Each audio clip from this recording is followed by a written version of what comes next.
explaining how I got rid of my KP, Keratosis Pilaris. That's why we just call it KP, because nobody knows how to pronounce it. So KP is like chicken skin. It's rough and bumpy skin that looks like uncooked chicken skin, basically. I had it on the back of my arms and on the back of my legs. It basically causes small acne-like bumps in your skin.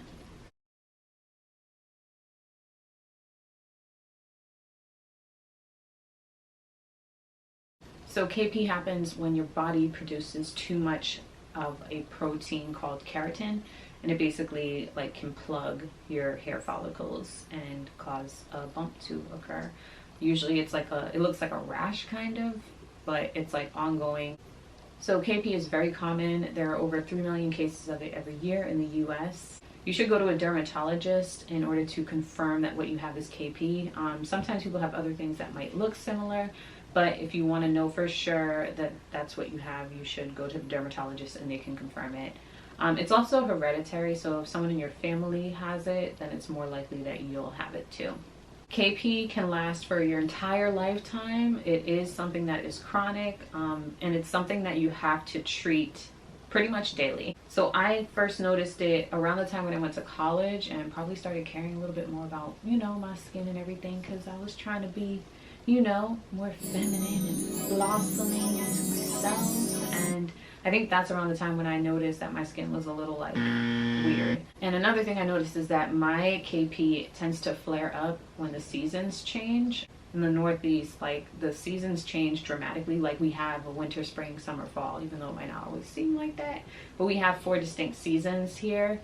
So when it would transition from one season to another, that's when I'll notice that it's flaring up. And that is no bueno. I drink a lot of water generally, but water will help improve the look of your skin. So water is a must. I also avoid lotions that have like scents to it. I try to stay more natural, or I'll use like cocoa butter if I want something that has a smell that is more natural. But ones that have like those strong scents, like those fruity lotions and stuff, I avoid those because it actually causes my KP to flare up. Now, shaving can be difficult with KP because your skin is already rough and bumpy, and then if you get ingrown hairs, that can make it look even worse. So you want to make sure that you're always shaving in the direction that your hair grows.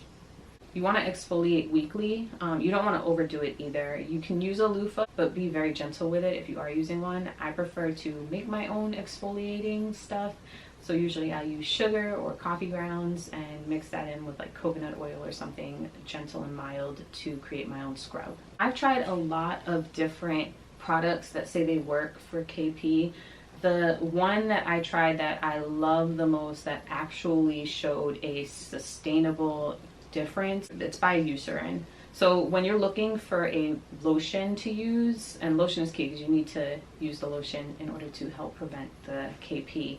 You want to look for a lotion that has at least 12% lactic acid. That's the ingredient that helps to minimize the appearance of those bumps. It helps to loosen up and remove the old dead skin cells, and it also helps to moisturize your skin. The lotion that I use says to use it twice a day. I did that at the beginning, but now I use it once a day. I feel like my skin's kind of gotten used to the summer now, so I only use it once a day. But if your skin is really flaring up or you need extra help, you can definitely use it twice a day.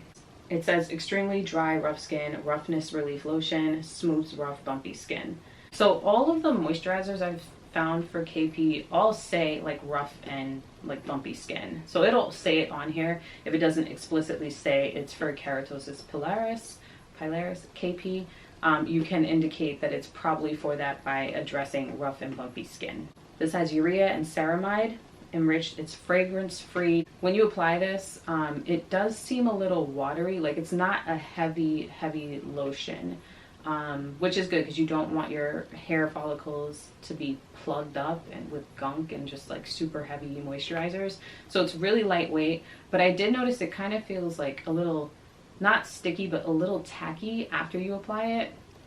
I've gotten used to that now, so I don't even notice it, but when I first started using it, that was something that was a little annoying. It doesn't have a fragrance, but it definitely has a scent, if that makes sense. Like, there's no fragrance added, but it smells like, it doesn't smell awful. I feel like the Gold Bond Rough and Bumpy Skin smells worse, but this one definitely has like a, like, it doesn't smell great, you know? It doesn't smell awful either. Just, I don't want to smell like that, but I have to if I want my bumpy skin to go away. So the great thing about the lotion is that if you use it consistently, it should help to minimize the appearance of your KP. It worked very well for my skin. I would say the one downside is that, at least for me, I tend to get hyperpigmentation. So after I would use the lotion, the KP would be pretty much gone. Like, the skin is smooth and soft, but it looks like I have like scarring from the KP if it flared up. This does not address any scarring or dark spots that, you know, can happen. So just keep that in mind. You can reduce the appearance of it, but you're going to need something else if you want to help address like any dark spots or scarring. So hopefully you guys found this helpful. If there are any products that you've used that have helped your KP, comment down below, let everybody know. So that's it. Hopefully you guys enjoyed the video, and I will be back soon with another ting ting for you.